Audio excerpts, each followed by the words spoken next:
Perkenalkan, nama saya Melin Febriani. Di sini saya ingin menjelaskan tentang aspek-aspek globalisasi.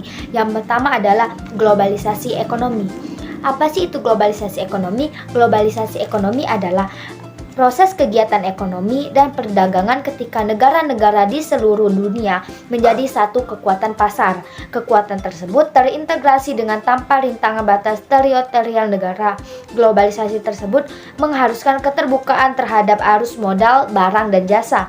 Menurut Tantri Abeng, dalam Haryoto 2011, perwujudan nyata dari globalisasi ekonomi antara lain terjadi dalam bentuk 1. Globalisasi produksi. Perusahaan produksi di berbagai negara dengan sasaran agar biaya produksi menjadi lebih rendah. Hal ini dilakukan baik karena upah buruh yang rendah, tarif bea masuk yang murah, infrastruktur yang memadai, ataupun karena iklim usaha dan politik yang kondusif. Yang kedua adalah globalisasi pembiayaan.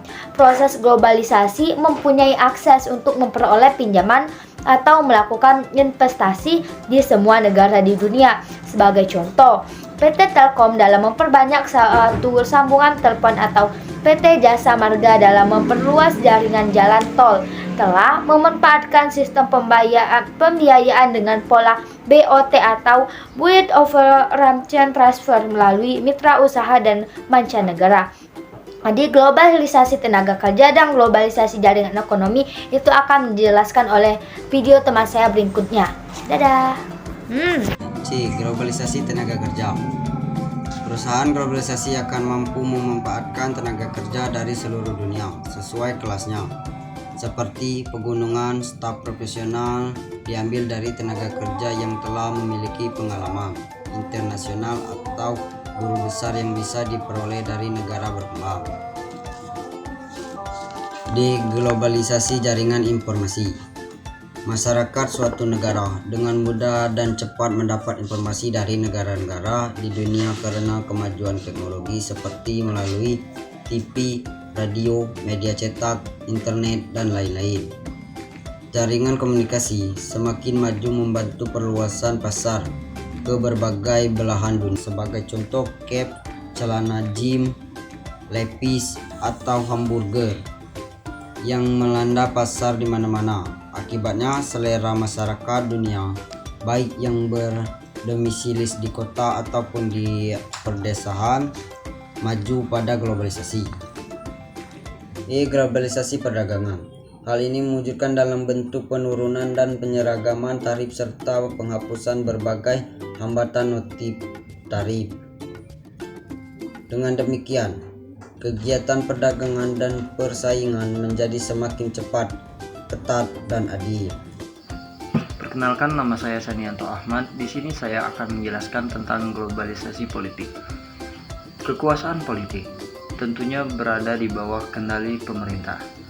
Ketentuan bahwa negara yang ingin bergabung dalam ekonomi global harus terbuka dalam bidang ekonomi, politik, budaya, dan bidang kehidupan lainnya. Terima kasih. Assalamualaikum warahmatullahi wabarakatuh. Perkenalkan, nama saya Juniati. Baiklah, saya di sini akan melanjutkan materi dari Sandi. Setiap negara nasional harus mendapatkan konsep identitas terhadap tuntunan globalisasi.